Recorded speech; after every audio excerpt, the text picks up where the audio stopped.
the Roos theory. Make sure you guys subscribe, comment, and all that stuff. Share. Make sure you subscribe to my backup platform in WJ, the world's most dangerous boxing platform.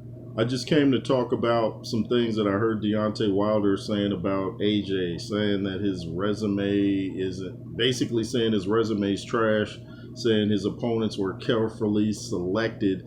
Sounds like he's projecting because actually it looks like his opponents were carefully blah. Sounds like his opponents were carefully selected. He never seemed to want to go after Klitschko, or at least his people didn't, because Klitschko knocked him down in sparring from a body shot. So maybe that came to mind. But how can he compare his resume with AJ's resume, dude? You fought two tough opponents, basically. Maybe three, but Luis Ortiz had you out on your feet. Tyson Fury beat you up 3 fights. There's no way that first fight was a draw. So how can you compare your resume with Joshua, Luis Ortiz, and Tyson Fury?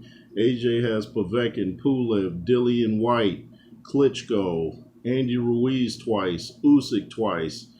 They have two common opponents, Dominique Brazil and Eric Molina, and Joshua finished Eric Molina a lot easier than Deontay did.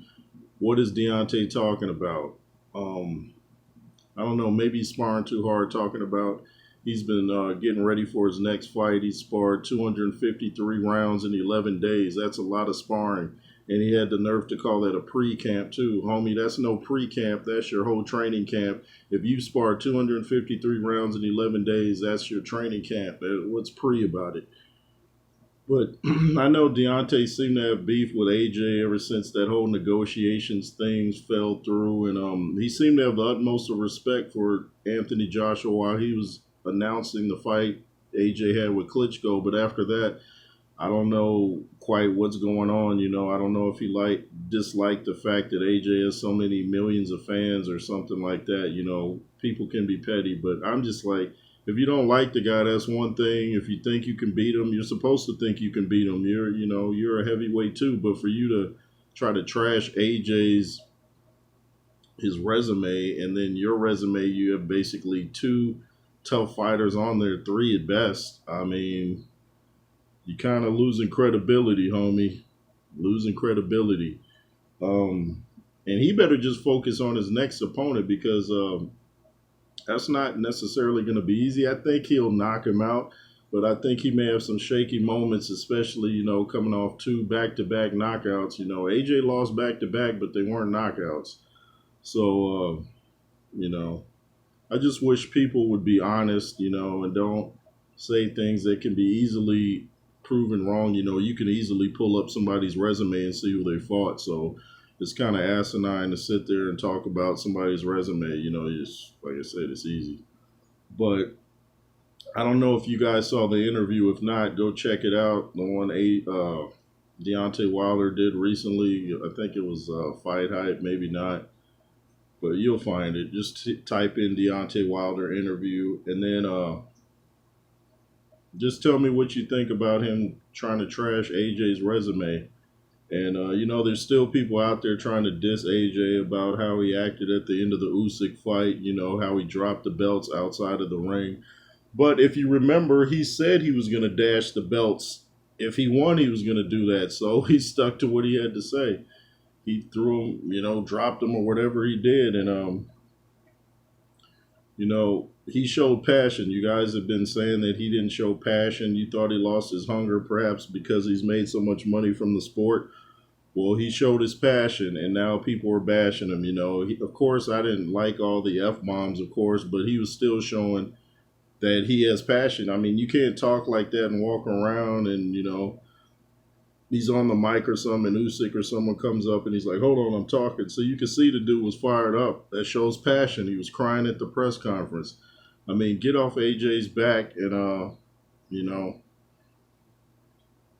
this boxing, like I've said many, many times, has the most strange boxing fans I've ever seen. They contradict themselves constantly. They want to see the passion. Then when you show the passion, they say, you were out of line. What was your problem? You took Usyk's moment away from him. He didn't take his moment away from him. he still showed Usyk respect, even if he was, kind of, you know, revved up at one point. He still showed him respect, put the Ukrainian flag around him and everything. So what are you guys talking about? I just don't understand. Anyway, this is the J. Roos theory. Let me know what you guys thought about Deontay Wilder's comments about Anthony Joshua's resume. Let me know if you think Deontay Wilder is going to win his next fight. What do you think about him sparring 253 rounds in 11 days, allegedly? Um, Deontay's a trip, man. I'm glad he's coming back, though. I want to see him fight some more. I want to see, where his mind's at after those 2 knockout losses. I want to see if it's still in his head or if he's able to move on. Sign of a great champion is picking themselves up.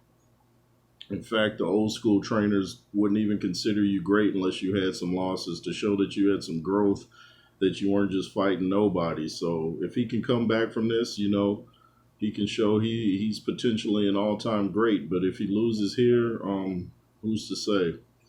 Andy looks awfully slim. Looks like he's around 205 or 200. I don't know what that's about. Maybe he's most comfortable at that weight. I hope he's not going to go down to Bridger weight. That Bridger weight has no type of flair to it. It's just Bridger weight. I'm a Bridger weight. You go up to the average person on the street and say, I'm a Bridger weight. They'll be like, oh, okay, what's a Bridger weight? Let's just have heavyweight. We don't need super heavyweight. We don't need nothing like that. And, people like to say, well, guys, it's not fair if a guy comes in the ring 270 and somebody's 210. Hey, if you got skill, you got skill. If you can fight, you can fight. I mean, Evander Holyfield was beat Riddick Bowe. He didn't weigh near what Bowe weighed, but he beat him. So, I'm not with all these different weight divisions.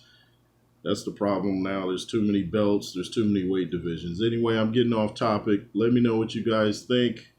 Thanks for watching. Make sure to subscribe. This is the J. Roos Theory. LSR forever. The reason I do this. And be fearless, homie. Yay.